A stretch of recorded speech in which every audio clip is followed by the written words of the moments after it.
अस्सलाम वालेकुम। अच्छा, हमने जो अभी इधर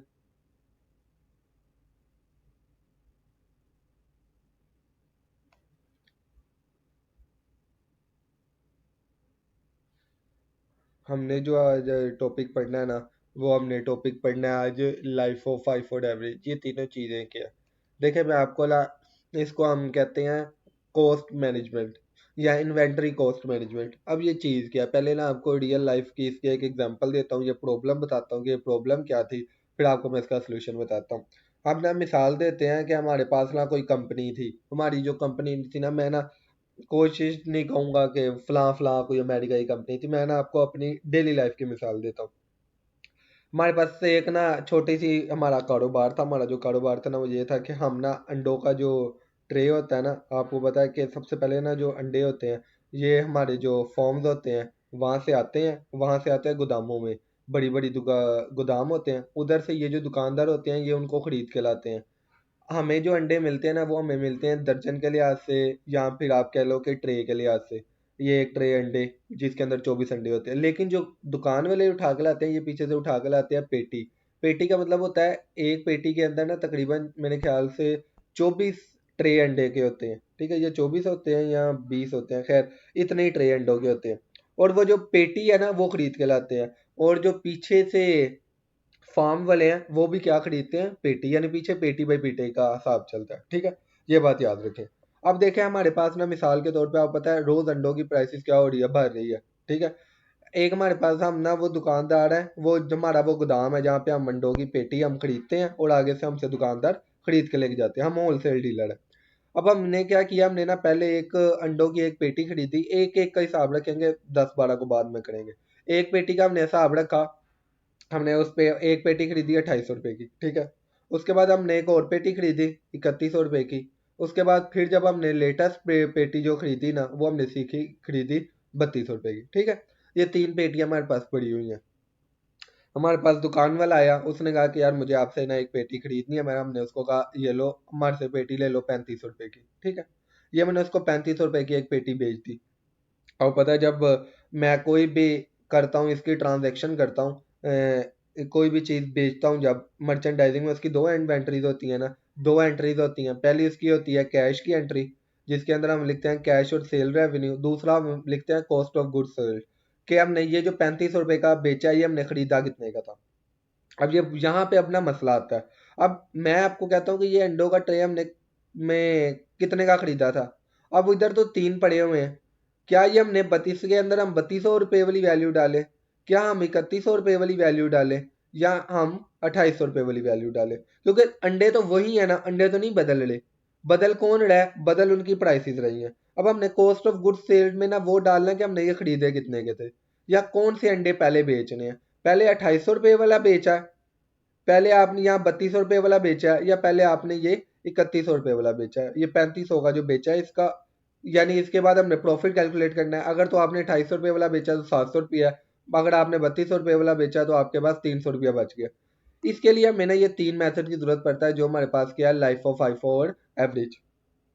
अब ये लाइफ ऑफ फाइव और एवरेज हमें किस में मदद करते हैं, अब ये हमें ना बताते हैं। सबसे पहले आ जाता है लाइफो। लाइफो कहता है last in first out. FIFO कहता है first in first out. Average कहता है कि इन तीनों का एवरेज निकाल दो। अब इसका मतलब क्या है, लास्ट इन फर्स्ट आउट पे पहले आते हैं। लाइफो कहता है कि जो सबसे एंड पे आया था ना, उसको सबसे पहले बाहर निकालो। लास्ट इन फर्स्ट आउट, सबसे एंड में हमारे पास कौन सी पेटीएम ने खरीदी थी, यही वाली ना, ये 3200 रुपये वाली। ठीक है, वो कहता है कि सबसे पहले आप क्या करो, इसको बेचो। यानी कॉस्ट ऑफ गुड सोल्ड में आप क्या डालो, 3200, और नीचे जब आपके पास इन्वेंट्री में से 3200 रुपये वाला निकल जाएगा। ठीक है, उसके बाद दूसरा आता है फाइफो। फाइफो कहता है नहीं, जो सबसे पहले खरीदा था ना, वो सबसे पहले बेचो। सबसे पहले कौन सा खरीदा था, फाइफो, ये 2800 रुपये वाला सबसे पहले भी खरीदा था ना। वो कहता है सबसे पहले जो खरीदा था वो बेचो भी सबसे पहले। यहाँ पे हमने क्या किया, 2800 डाल दिया। तीसरा आता है एवरेज।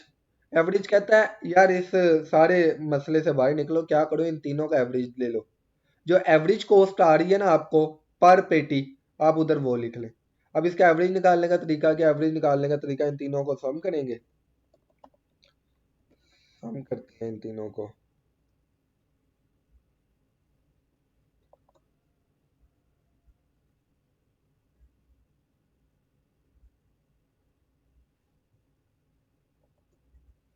और डिवाइड कर देते हैं जितने यूनिट है, कितनी पेटियां, 3 पेटियां ना, 3 से डिवाइड कर देते हैं। एवरेज प्राइस हमारे पास क्या आ गई है, 3033 रुपीज। यहाँ पे हम ये लिख लेंगे 3033.30 ये हमारे पास प्राइस आ गई, ये एवरेज प्राइस आ गई। अब जो डेली लाइफ है ना, उसमें ना डिपेंड करता है कि कौन सी कंपनी क्या यूज़ करती है, ये कंपनी पे डिपेंड करता है। जैसे मिसाल के तौर पे देखिए, अगर हमारा ये अंडे का कारोबार है ना, यहाँ पे हमें पता है हम अंडों को ज़्यादा देर स्टोर नहीं कर सकते, तो हम क्या करते हैं कि जो हमारे पास पुराने अंडे होते हैं ना, पहले उनको निकालने की कोशिश करते हैं। ये सबसे पहले आया हुआ था ना, हम सबसे पहले इसको निकालते हैं, फिर हम ये नए की तरफ आते हैं, ठीक है। लेकिन कुछ कंपनीज होती हैं, जैसे मिसाल के तौर पे कुछ शूज़ कंपनीज होती हैं, वो क्या करती हैं कि जो सबसे पहले नया स्टॉक आता है ना, उसको बेचती हैं। वो कहती है पुराना स्टॉक जितना बिक गया अपने वक्त में, अब जो नया स्टॉक आया इसको बेचो। ये पुराने वाले पे वो फिर साल बाद कोई सेल वगैरह लगा देते हैं, ठीक है। ये कंपनी बाय कंपनी पे डिपेंड करता है। ये हमारी स्लाइड्स के अंदर आप देखेंगे ना, तो 46% लोग यूज़ करते हैं, लाइफो 24% और एवरेज 14-15% लोग इस्तेमाल करते हैं, ठीक है। अब इन तीनों को करने का ना मेथड होता है बकायदा, कि अब आपने इसका कॉस्ट ऑफ गुड सोल्ड किस तरह निकालना, महीने के एंड पे हमने कॉस्ट ऑफ गुड सोल्ड निकालना होता है कि जो टोटल हमारे पास हमने गुड्स बेचे हैं वो कितने के बेचे हैं, जो हमने टोटल, मिसाल के तौर पर हमारे पास एंडिंग इन्वेंटरी है वो क्या है। एंडिंग इन्वेंटरी का मतलब क्या है, मिसाल के तौर पे देखो अभी इधर आपने एक ये बेच दिया ना, यहाँ पे आपने ये 3200 रुपये वाला एक बेच दिया, 3200 रुपये वाला एक बेच दिया, इन्वेंट्री में से आपने इसको क्रेडिट कर दिया, यानी निकाल दिया एक तरह का। इन्वेंट्री इन्वेंट्री इन्वेंट्री में से आपने इसको 3200 रुपये वाले को निकाल दिया। अब पीछे आपके पास जो इन्वेंट्री में पड़ा है वो इन दोनों का सम पड़ा होगा, ठीक है, यानी कितने रुपए की इन्वेंट्री पड़ी होगी इन दोनों की। अगर आप इधर 2800 रुपये वाला निकाल देते तो फिर आपके पास एंड इन्वेंट्री क्या होती, इन दोनों वाली, ठीक है। ये डिपेंड करता है। यार आगे चलते हैं, अब हम ना सबसे पहले अपना पढ़ेंगे फाइफो, कि फाइफो को किस तरह हमने डील करना है, उसके बाद हम बाकियों की तरफ आएंगे। इसके लिए जो मैंने सवाल चूज किया ना, ये सवाल आपकी किताब का ही है, तो हम वही लेके चलेंगे। सबसे पहले ये सवाल है, कहता कि ये आपके पास एक कंपनी है, ये परपेचुअल सिस्टम इस्तेमाल करती है। याद रखना इसके अंदर हम ना प्रीपेचुअल के लिए यूज़ करेंगे, हमें मैडम ने उसके लिए नहीं कराई पीरियोडिक के लिए, वैसे पीरियोडिक के लिए भी होती है, उसके बड़ी आसान है, वो तो साल के एंड पे जारी करनी होती है। ये प्रीपेचुअल का साथ साथ इन्वेंट्री को छेड़ना होता है। अच्छा अब देखें, सबसे पहले इन्वेंट्री में पहले यूनिट्स कितने पड़े हुए थे अभी, यानी आपने जब अपना ऑपरेटिंग साइकिल शुरू किया तो पहले आपके गोदाम के अंदर कुछ यूनिट पड़े हुए थे, कितने पड़े थे, 200 यूनिट पड़े थे। किस रेट पे पड़े हुए थे, 4 रुपए पे, या $4 आप कह लें। अब इसको लिखने का तरीका क्या है, इसको अब हम लिखेंगे। सबसे पहले डेट हमारे पास क्या है, डेट मार्च 1 है, पहले आपने डेट डाली मार्च 1। उसके बाद आपने ट्रांजैक्शन, यहाँ पे मैं लिखूंगा, ये ट्रांजैक्शन वैसे ऐड नहीं होती, ये मैंने किया ताकि आप लोगों को ना समझ आ जाए कौन सी सेल है कौन सी परचेज है। दो कितने यूनिट थे, 200 यूनिट थे। किस रेट पे खरीदे थे हमने, वो यूनिट हमने खरीदे थे 4 रुपये पे। टोटल प्राइस उसकी कितनी थी, अब आपने इसको टोटल निकालना है, तो आप इक्वल टू करें मल्टीप्लाई पे, ठीक है। और आपके पास रिमेनिंग यूनिट कितने हैं, यही है, जाहिर सी बात है 800 ही रिमेनिंग यूनिट है, ठीक है। रिमेनिंग का मतलब है रिमेनिंग इन्वेंट्री कितनी है, रिमेनिंग इन्वेंट्री। यहाँ पे आप लिख सकते हैं कि 400 वो है, यहाँ पे मैं लिख भी देता हूँ कि बाय प्राइस हमारे पास कितने की यूनिट है, बाय प्राइस हमारे पास 800 रुपये का सामान पड़ा हुआ है, और यूनिट्स के लिहाज से कितने यूनिट्स पड़े हैं ये भी लिख लेते हैं। यूनिट्स के लिहाज से हम यहाँ पे लिख लेते हैं, इसको पहले हम, अच्छा हाँ, यूनिट्स के लिहाज से हमारे पास कितने यूनिट्स पड़े हैं, जो रिमेनिंग है यूनिट्स हमारे पास पड़े हुए हैं 200, ठीक है। या फिर इसको आप इस तरह भी लिख सकते हैं और आप इसको दूसरी तरह भी लिख सकते हैं। दूसरी तरह किस तरह लिख सकते हैं, आप इसको यूं भी लिख सकते हैं कि 200 unit at the rate of, यानी किस रेट पे आपने खरीदे हैं, 4 रुपये के लिहाज से, पे कितने हैं और इसकी प्राइस टोटल कितनी बनती है, 800 रुपये बनती है। ठीक है, आप इसको इस तरह भी लिख सकते हैं कि रिमेनिंग एंट्री कितनी है। 200 यूनिट पड़े हैं, वो जो 200 यूनिट खरीदे हैं किस पे है या वो किस रेट पे है, कॉस्ट ऑफ गुड सोल्ड उनका कितना है 4 पे, और 800 रुपये की टोटल इन्वेंट्री आपके पास पड़ी हुई है। ठीक है, इसके बाद आपने कुछ परचेजेस की हैं, वो परचेजेस देख लेते हैं क्या है। पहली परचेज है आपके पास 10 मार्च को आपने 500 यूनिट खरीदे हैं 4.5 रुपये के हिसाब से। ठीक है, ये इसने आपको टोटल उसकी प्राइस भी बताई हुई है कितनी बनती है। यहाँ पे आपने 10 मार्च को खरीदे हैं, यहाँ पे परचेज लिख रहा हूँ मैं, 250 यूनिट खरीदे हैं आपने, देखता हूँ दोबारा, 500 यूनिट खरीदे हैं।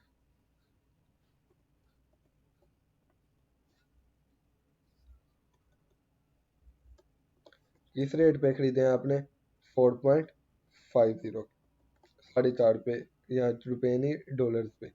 और टोटल इसकी प्राइस कितनी बनती है, इसकी टोटल प्राइस हम कर लेते हैं, दोबारा से यही फार्मूला नीचे उतार लेते हैं। ठीक है, 2250 रुपये। अब आपके पास जो तो रिमेनिंग इन्वेंट्री है वो क्या है, ये इन्वेंट्री भी अभी पड़ी है और ये भी पड़ी हुई है। हम कहेंगे 200 यूनिट हमारे पास पड़े हुए हैं, किस रेट पे, ये अभी हम फाइफो कर रहे हैं, किस रेट पे पड़े हैं 4 पे, जिनकी प्राइस कितनी बनती है 800 रुपीज़। इसके बाद इसके बाद हम कहते हैं कि हमारे पास अब 500 यूनिट मजीद इन्वेंट्री में पड़े हुए हैं, किस रेट पे पड़े हुए हैं, एट दी रेट 4 4 या 5 पे, जिसकी प्राइस कितनी बनती है आपके पास 2250 रुपये। ठीक है, इसके बाद आपकी क्या आ जाती है, सेल आ जाती है, मेरे ख्याल से सेल ही है। देखिए अगली 20 को है, उससे पहले 15 मार्च को आपने 500 यूनिट बेच दिए। ठीक है, अब 500 यूनिट आपने क्या किया, 15 मार्च को आपने सेल किया, सेल कितने यूनिट्स बेचे हैं आपने 500। अब यहाँ पे सवाल आता है कि यहाँ पे 500 यूनिट किस रेट पे बेचे हैं, क्या 4.5 रुपये वाले पहले बेचे हैं या फिर पहले आपने 4 रुपये वाले बेचे हैं। अब हमारा ये है क्या फर्स्ट इन फर्स्ट आउटपुट, कि जो पहले अंदर आया हुआ है ना इन्वेंट्री में, पहले उसको बेचो, बाद में नए वालों को बेचना। सबसे पहले कौन आया था, ये आया था 200 यूनिट। हमने क्या कहा 200 यूनिट हमने बेचे, 200 यूनिट हमने किस रेट पे बेचे 200 यूनिट एट 4। उसके बाद ये 200 खत्म हो गए, अब 300 यूनिट हमने इसके अंदर से बेचे, और मैंने कहा कि जो 300 यूनिट है ये आपने बेचे किसके लिहाज से 4.5 के लिहाज से। अब इन दोनों को सम भी करना है आपने, कि 200 800 रुपया तो इसका आ गया ना, 200 यूनिट अगर आपने 4 के लिहाज से बेचे, और 300 यूनिट अगर आपने बेचे 8.5 के लिहाज से, तो आपके पास क्या आना चाहिए, इक्वल टू, और ठीक है 1350 रुपये आपने टोटल जो आपने सेल की है, जो कॉस्ट ऑफ गुड्स सोल्ड है उसके अंदर क्या आ जाएगा, ये दोनों का सम आ जाएगा। सम तो किया नहीं। ठीक है, 2150 रुपये का जो आपके पास total cost of goods sold है ये आ गया आपके पास। ठीक है, अब इसके बाद आपने यहाँ पे लिखना है कि भाई तू की बदली जा रहा है। अच्छा, अब आपने इधर लिखना है रिमेनिंग, कि अब आपके पास रिमेनिंग इन्वेंट्री कितनी रह गई। देखें ये वाली है तो आपने सारी बेच दी, ये आपके पास कितने हो गए 0 हो गए यूनिट्स, या फिर ये इसको देख के चलते हैं, इसको भी देख रहे हैं। अच्छा, ये आपके पास पहली ट्रांजेक्शन में तो ये सारे निकल गए। अब इसके अंदर से आपके पास 500 में से आपने 300 बेच दिए, कितने रह गए 200, तो आपने रिमेनिंग यूनिट्स में लिखना है 200 यूनिट रह गए, किस रेट पे पड़े हुए हैं, ये खरीदे किस रेट पे थे 4.5 पे, और इसकी प्राइस क्या बनती है 200 एट 4.5, इसको भी कर लेते हैं, इसको मल्टीप्लाई करना पड़ेगा, यहाँ पे नीचे लिख लेते हैं, यहाँ पे मैं इसकी प्राइस इधर लिख रहा हूँ। अच्छा, ताकि मुझे डिवाइड करना पड़े, 200 मल्टीप्लाई बाय 4.5, क्या प्राइस आती है 900। यहाँ पे हम लिख लेते हैं 900। ठीक है। अच्छा, अब इसके बाद आपके पास आ जाता है मार्च 20 को आपने फिर 400 यूनिट खरीदे 4.75 पे और 1900 रुपये का इसकी टोटल प्राइस आई। अब मार्च 20 की ट्रांजैक्शन डालते हैं इसके अंदर।